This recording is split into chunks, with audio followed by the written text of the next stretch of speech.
This is the Latin American History podcast for the Cuban Missile Crisis.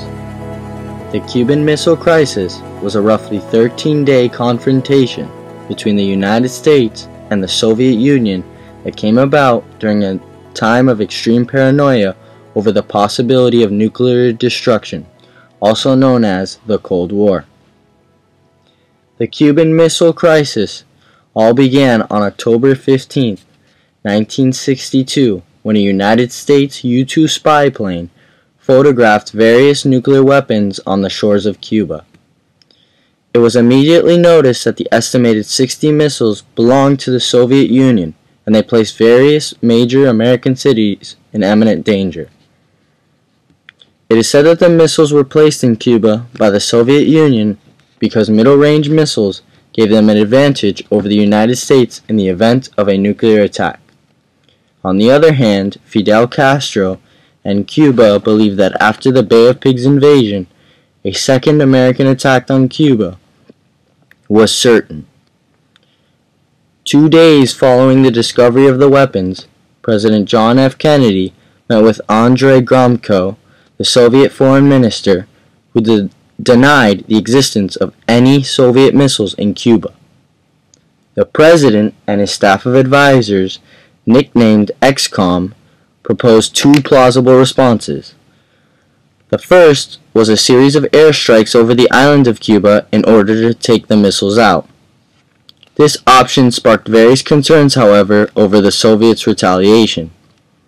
President Kennedy feared that the airstrikes would have to be followed up by a military invasion of Cuba.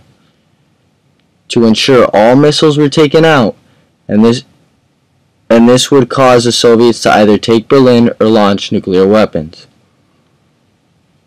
The other course of action was a naval quarantine or blockade of Cuba that would prevent any other Soviet ships from reaching the island. Although a viable response, this action was seen by some as weak due to the fact that there was no way of ensuring that Nikita Khrushchev, the Soviet leader, would remove the weapons from Cuba. After much debate, President Kennedy announced the United States course of action to the American people on October 22nd. A naval blockade of the island of Cuba was to be put into effect. All ships headed for Cuba were to stop and not pass the quarantine line. Kennedy also sent many U-2 planes to fly over Cuba, taking pictures in an attempt to monitor the situation. On October 24th, all Soviet ships headed for Cuba came to a halt just before the quarantine line. 2 days later, on October 26th, the president received a letter from Khrushchev himself, which proposed a deal. The terms were that if the United States agreed not to invade Cuba, the Soviet Union would dismantle and remove all weapons in Cuba.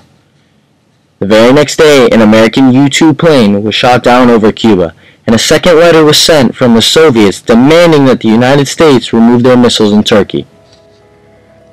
On October 28th, the Cuban Missile Crisis came to an end as Nikita Khrushchev ordered all Soviet missiles to be removed from Cuba, trusting that the United States would not invade the island. Although kept secret from the public, another deal, which removed American missiles from Turkey, was struck between the United States and the Soviet Union several years later.